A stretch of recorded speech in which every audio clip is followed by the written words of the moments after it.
This audio presentation of Neville Goddard, The Revealer, is brought to you by audioenlightenment.com. Copyright 2012, all rights reserved. The Revealer. The psalmist said, "Those who know thy name put their trust in thee." The name of God is synonymous with God himself. So when you know God's name, you will put your trust in him. The book of Exodus tells the story of Moses, who questions God, saying, "When I go to the people of Israel and say to them, 'The God of your fathers has sent me,' and they ask, 'What is his name? What shall I say?' And the Lord answered, 'Say this to the people of Israel, I am has sent me to you. That is my name forever, and by this name I shall be known throughout all generations.' Now you be the judge. Do you trust your own wonderful I amness? I hope so, for God is the I am, that is your own I am. Awareness is the Lord your God, who will bring you out of the land of Egypt, out of the house of bondage. Make no graven image of anything that is in the heavens, the earth, or the water, and bow before it. For there is only one God, and he is your own wonderful I amness." Recently a lady wrote thanking me for teaching her who Jesus Christ really is. Then she said, "On my job I lift a typewriter every day. The other day while moving it, I strained a muscle in my lower back and experienced great pain." Remembering the story of the father who had a 7-year-old son revise the scene where he was hurt, in my imagination, I picked up the typewriter without any pain. Having eliminated its cause, I felt no need to request help on the outside, and within a few days my back was fine once more. Then she continued, "I was raised in the Catholic faith. Shortly after the experience with my back, I had this dream. Entering the side door of a Catholic church, I walked across the church to the opposite side without genuflecting. As Mass was over and everyone was leaving, I turned to join them. When I heard the words, 'Now you will face the altar and get down on your knees, because a priest is watching you.' Turning, I saw a man robed in black, and I replied, 'I will not, for I do not believe in anything outside of myself.' Then I awoke. What a marvelous experience! In a state called dream, where attention is a servant rather than the master, this lady remembered the teaching and put it into practice. Priest or no priest, she would not stand before any man-made altar and bow. I, your own wonderful awareness, have brought you out of the land called Egypt, the house of bondage. You shall have no other gods beside me. You shall make no graven image unto me, or any likeness of anything that is in the heaven above, on the earth, or in the waters. Do not bow down to them or serve them." Exodus 20. In spite of these commandments, millions bow before man-made altars and little figurines they call Jesus Christ, because they do not know the Lord. If they knew him, they would know his name is I am. The Lord is your I am, and there is no other God. Speaking from within, awareness tells you he came out from the Father and came into the world. Again he is leaving the world and going to the awareness of being the Father of all life. Coming out from yourself, you and God the Father are one. The full significance of God's name is known only in the light of consummation. God is the Word. His name is manifested when he, the Word, is made flesh. You are this one who is the Word made flesh. For you are not flesh and blood, and don't you say I am. You will never know the full significance of God's name, however, until you consummate it. There are some questions that cannot be answered with a simple yes or no, such as the one asked by John. Do not keep us in the state of uncertainty, but tell us plainly, are you the Christ? John 10. If the Christ of an individual's personal expectation is meant, then the answer is no. But if you mean the Christ who was buried in the skull, the one who rose from the state of death and came out of that tomb unaided, to find 3 witnesses of his birth, then my answer is yes, I am he. If you mean the Christ who found David in the Spirit, who identifies him as the Father, I am he. And yes, I am the Christ who tore the curtains of my own body from top to bottom, and as the Son of Man, rose like the serpent in the wilderness. And if you mean the Christ on whom the Holy Spirit descended in bodily form as a dove, then I must answer yes, for I know from experience that I am he. Now, the words God and Lord mean I am. Awareness is the foundation of all life, while the word God and Lord cover it up like a mask. Rather than calling upon the Lord's name, call with his name. To do that you must say, I am. And because all things are possible to God, anything can be called forth with his name. The minute consciousness is connected to desire. You have called it forth with God's name. If your desire is for wealth, fame, or health, call it forth by claiming, I am famous, I am wealthy, or I am healthy. Do that and you are calling with God's name. We are told not to take God's name in vain, for if we do, he will not hold us guileless. The minute you say, I am a nobody, I am unwanted, or I am no good, you have taken God's name and conjured exactly what he has assumed, be it good, bad, or indifferent. Any assumption is yours. Now that you know God's name, put your trust in the true God, who is your own wonderful imagination. Now, many bold assertions are recorded in the Gospel of John. When you read them, do not think another person is making the statement. Know that the being in the depth of your own soul is speaking. Although the words seem to be spoken by another, and like Moses, you may think they are coming from without. If you are conscious of them, they are within you. The first bold assertion is, I am the bread of life. Coming from within, this life comes to feed the multitudes. One day you will feed the multitudes, not with bread made of flour, but with the desire they want to express. You will feed the blind man eyes that see, ears for the deaf to hear. The lame will walk and the poor will be affluent, for you will know yourself to be the bread of life which came down from heaven. In my vision, thousands of people in different states of want were waiting for me. As I glided by, the blind, halt, lame, withered, and shrunken became remolded in harmony with the perfection I knew myself to be. They fed on me as I granted everyone their wishes. When the vision was over and a heavenly chorus cried out, It is finished, I, the Word made flesh, descended to this little world once more to tell my story. I have finished the work I sent myself to do. I came out from the depths of my own being to expand my I amness into the greater translucent and luminosity.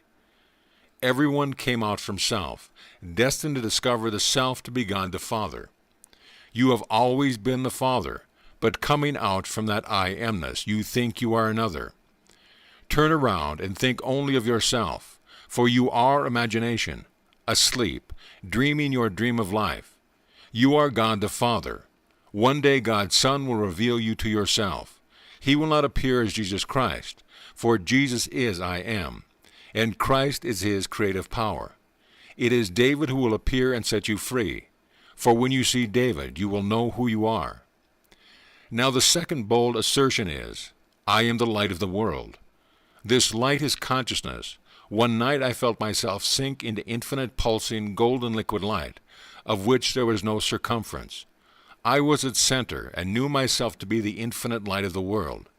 Another time I entered a room which appeared to be animated and independent of my perception. Yet when I stopped an activity in me, everything froze, proving once again that I was the life of the world. You are destined to know you are the way, the truth, and the life from experience. Awareness is the only way to the knowledge of being the Father, as you will never find him external to yourself. Only when God's Son makes you aware of being his Father will you know who you really are. When you see David, you will know in the depths of your soul that you inspired him to write the words, I will tell of the decree of the Lord, and he said unto me, Thou art my Son, today I have begotten thee. As the Word you sent yourself into the world to fulfill all that you said you would. In the beginning you were the Word which was with God and was God. You are the Word which went forth from God's mouth and will not return void, but must accomplish that which you purposed and prosper in the thing for which you were sent. Coming out from the knowledge of being the Father, you brought with you the pattern of salvation. This you will fulfill, and it is this pattern that takes you back to the knowledge of being the Father you have been seeking. You came out from yourself and entered the world of men by falling asleep to your true awareness. You will return to that awareness when you learn to trust the one and only God, who is your own wonderful human imagination. Forget all the little isms. There is only God. When you say I am, you are speaking as God. Add any word and you have placed a limit on an infinite being. That which is unlimited abides by his own law and becomes that which he believes himself to be, whether it be unwanted, sick, helpless, or poor. Believe in a world of your own creation, and because all things are possible to imagine, the moment you become aware of anything, you have given it the power to project itself on your screen of space. People are forever searching for something beyond the veil.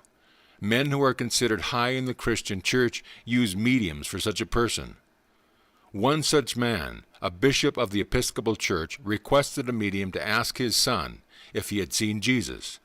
Then the son, supposedly speaking through the medium, answered, "No, they talk about him, but I have not seen him yet." Can you imagine such a question from one who, as the great Father, blesses and baptizes? All of this worldly nonsense is not the Christian faith. A Christian must have faith in Christ, God's pattern by which he will be saved. But this is not the Christ the world is seeking for. They expect some glamour boy who is beautiful on the outside, but Christ is the eternal pattern which God established in the beginning.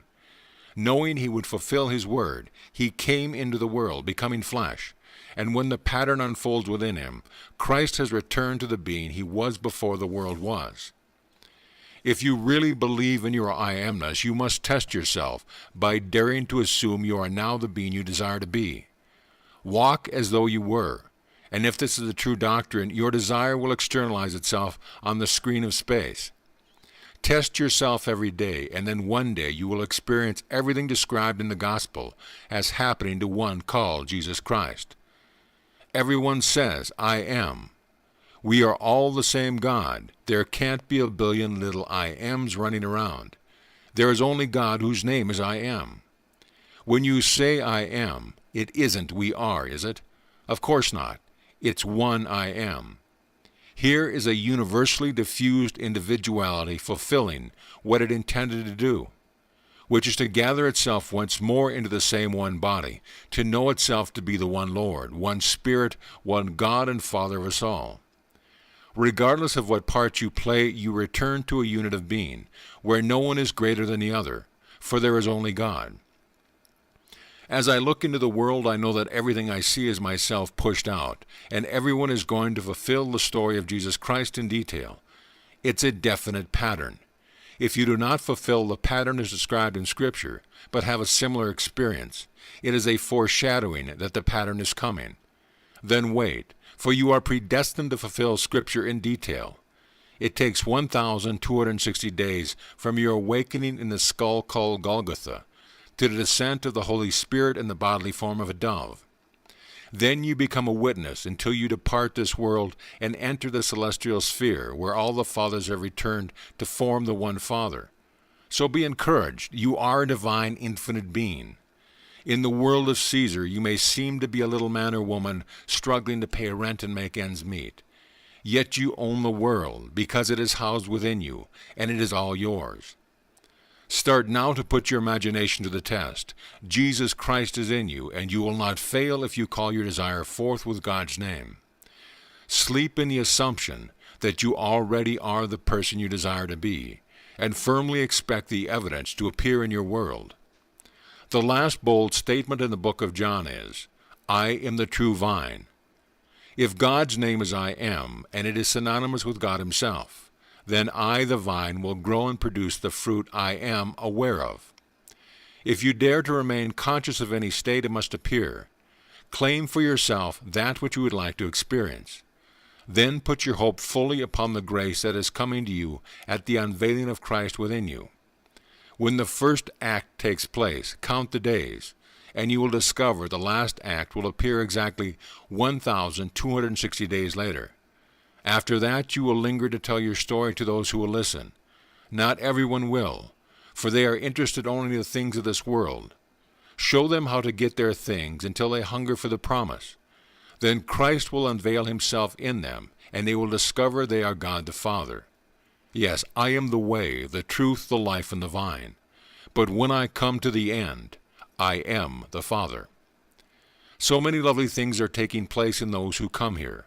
One lady told me she heard the words, "I am the resurrection and life. Believe in me, and you shall have everlasting life." Then a few days later, as she returned to this world from the depth of sleep, the word resurrection was ringing in her ear. A complete transformation is taking place in the soul of many here, and they are now believing to the point where they are controlling the dream world and are no longer its victim. I urge you to take me seriously and put my words to the extreme test. There is no other way to the knowledge of being God the Father except by me. No man comes to the Father except by me. Diets will not do it. Holy retreats will not do it. I am the way, and there is no other way. I am the truth, and there is no other truth. Now, let us go into the silence.